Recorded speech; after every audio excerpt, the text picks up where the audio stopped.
Mais Sakura, c'est Rosalis, salut! Aujourd'hui je vous montre comment je dessine Sailor Saturn, allons-y!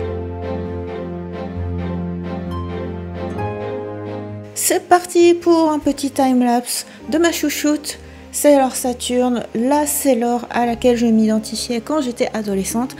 La revoir dans le film Sailor Moon Eternal, surtout de voir sa renaissance et sa croissance accélérée, ce moment le plus poétique de toute l'histoire de Sailor Moon. Ça m'a vraiment donné envie de la redessiner, version Sailor Moon Eternal. Donc avec un chara design qui s'inspire de celui de ce film, que je trouve particulièrement réussi au niveau des portraits. Donc ici on va dessiner un portrait. Avec un style qui se rapproche de celui de ce film animé, mais cela dit avec ma petite touche personnelle, vous allez voir. Donc ici j'utilise le pinceau Plume Studio, contrairement à ce que j'avais fait dans mon dessin précédent sur l'application Procreate. Donc ici je continue l'exploration des possibilités de cette application. D'ailleurs j'ai utilisé des fonctionnalités que j'utilise jamais, genre sélectionner, dupliquer, etc. Et pour ce qui est de la couleur, ici, là, vous voyez à quelle vitesse je fais les aplats de couleurs. Ça me change la vie. J'ai découvert la fonction référence, calque de référence, et du coup, ça permet de tout faire de manière super rapide. Ce qui me permet de me concentrer sur ma partie préférée, c'est-à-dire faire les ombrages. En particulier, faire ce regard que je trouve vraiment très joli. Ça fait vraiment comme le chara design un peu de l'époque de l'animé Sailor Moon, mais version réactualisée, version 2021. Je trouve ça vraiment très joli avec des éclats dans les yeux et cela dit très simple à réaliser.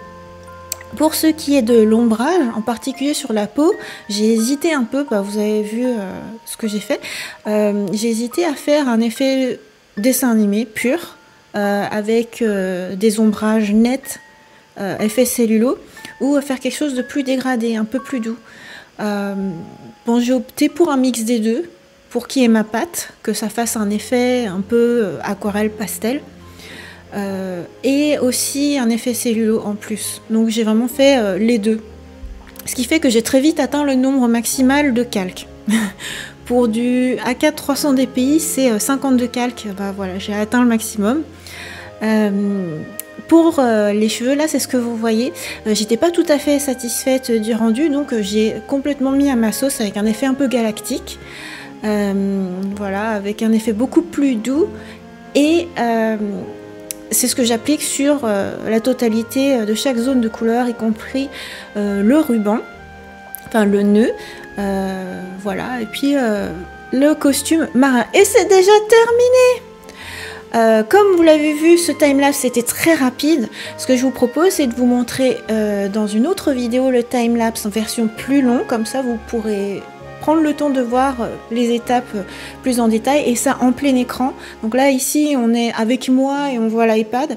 L'autre version ce sera plein écran sans mon commentaire mais avec une petite musique douce. J'espère que ça vous plaira. Vous me direz si vous préférez que la version sans ma tête et sans commentaire ou les deux ou autre.